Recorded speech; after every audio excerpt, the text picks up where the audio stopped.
In this video, I'm going to show you how to create a download page. I'm using NView for this demonstration. NView is a free HTML editor which you can download from this website here. And the first thing I'm going to do on this download page is create a table to keep all the contents of the download page in.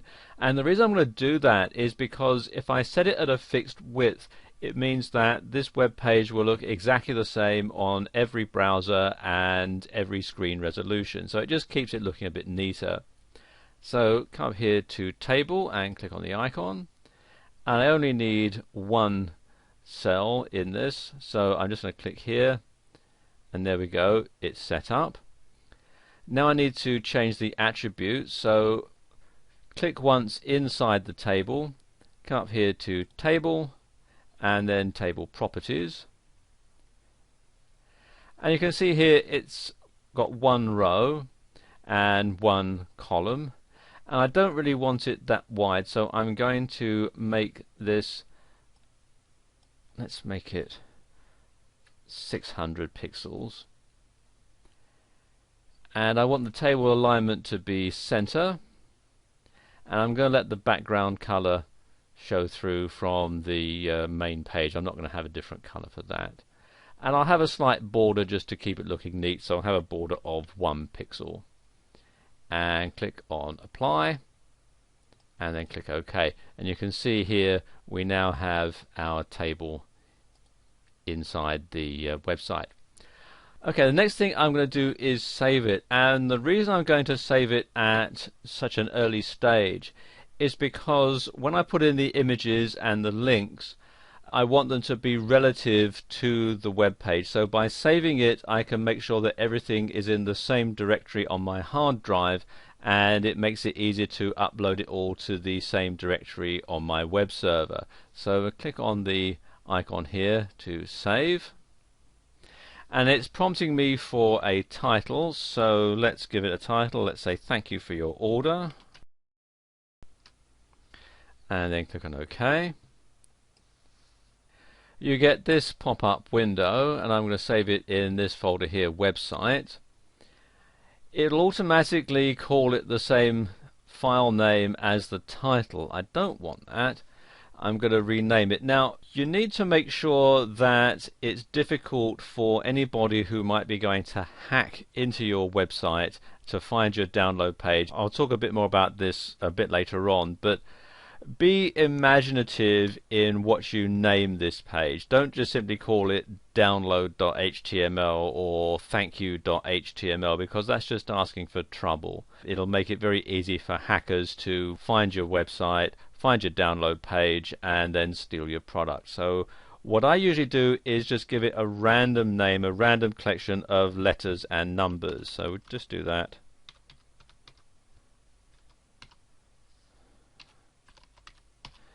And that makes it very difficult for somebody to hack into it and find my download page. Okay, and click on save.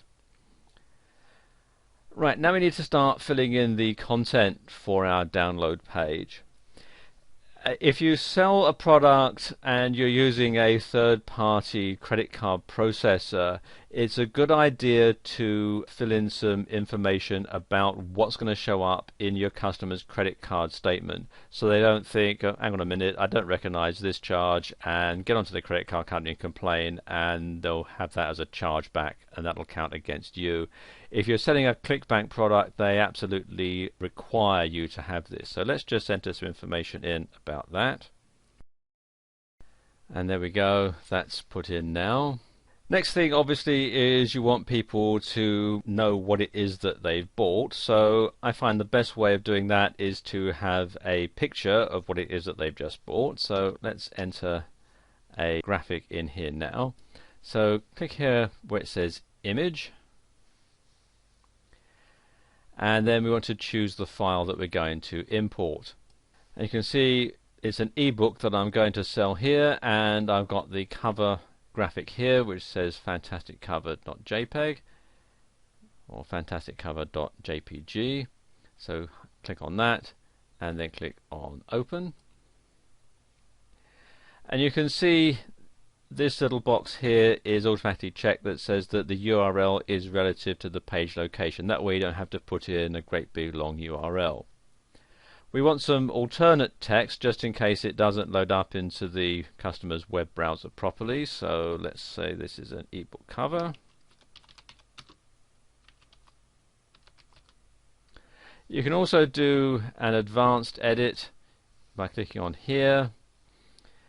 You can show we want the height and width and so on, and the HTML attributes. If you're going to have a link to it, you can put it in here as well. I don't want that in this particular case, so just going to click on OK and then click on OK again. You can see here it's now showing the ebook. I actually want it in the middle, so I'm going to click on it there and then have it aligned center. You can also go into the source code and put in a center tag above and below if you want. Okay, now let's just put some spaces in. Now you need to have the link so that the person can download your product. So we're going to put that in here, and I'm going to put in the instructions. So right click here, and I'm going to make that quite large so people don't ignore it. So I'm now going to increase the font size, so I'm going to click a couple of times there, and then I'm going to link to the product, which is a zip file. So click here on link, and again choose file, and we want to have all files, and this is the one that I'm going to download, fantastic ebook.zip, or what I want the customer to download. So click on that and click on open, and none of this applies, so we'll just ignore all this and click on OK, and there you go, there is the download link.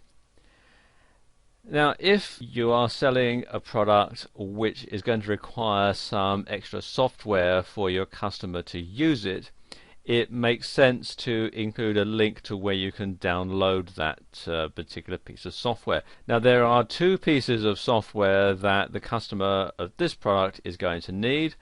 One is Zip to unzip the file, and the other is Adobe Acrobat Reader to access the PDF file that's inside. So I'll put in a couple of links to those.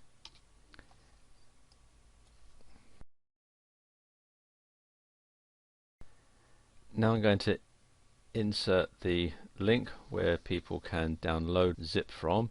Similar procedure, I'm going to click on the link tab, and I'm going to enter the complete URL into here now.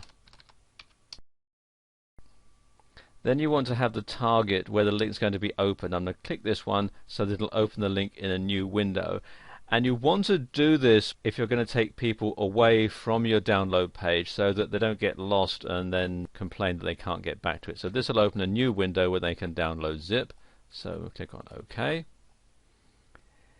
And I'm going to do the same thing here for Adobe Acrobat Reader. So that's that done. Final thing you need to do is to have a link to your help desk, just in case your customers have problems downloading the file, or it doesn't unzip properly, or it gets corrupted or something like that, so they can get in touch with you easily. So again, similar thing, another link goes in here. There we are, now that's done. So now I need to save it again. And now I can just go ahead and make a few changes to the text to make it look a bit neater. First thing I'm going to do is change the typeface because I don't really like this one. So I'm going to highlight all of that. And then I go to Format, Font, and then I want this one here, Helvetica Arial. And there we go. You can see it's changed the spacing a little bit, so I don't want an orphan on there, so I'm just going to delete where it says from. The link will still work, as you can see, and then I'm going to put a heading here. I'm going to change this and make it the heading, so come here to where it says body text, click on the little arrow, select heading 1, there we go, and it says thank you for your order, and then I'll save that again. Now the last thing to do is to stop the search engines from listing this, and the simplest way to do this is to edit the source code. Click here on the source code tab, and up here in the head tag area you want to put a meta tag for the robots.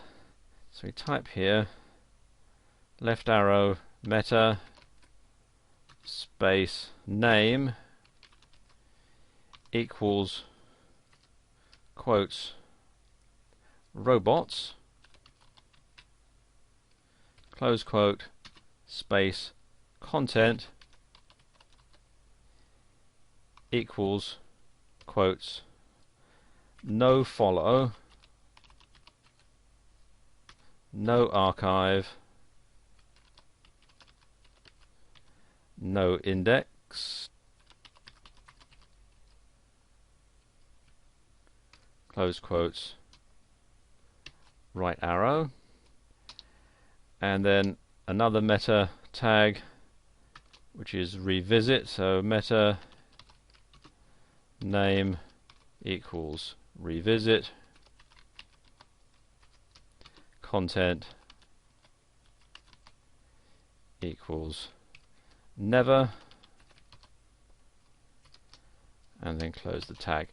And what this is doing is it's telling Google and the other search engine spiders that you don't want this particular page indexed in the Google index, you don't want it archived in the Google archive, you don't want any links that are on it followed, and basically after you've been to this page, robot, don't come back. So there you go, and save that as well. There are other precautions that you can take to stop your download from being stolen or to stop your download page from being found and hacked into. You can upload it into a password protected directory on your website, or you could use a third-party program like DLGuard to safeguard your download. So there we go, that's how you create a download page in NView.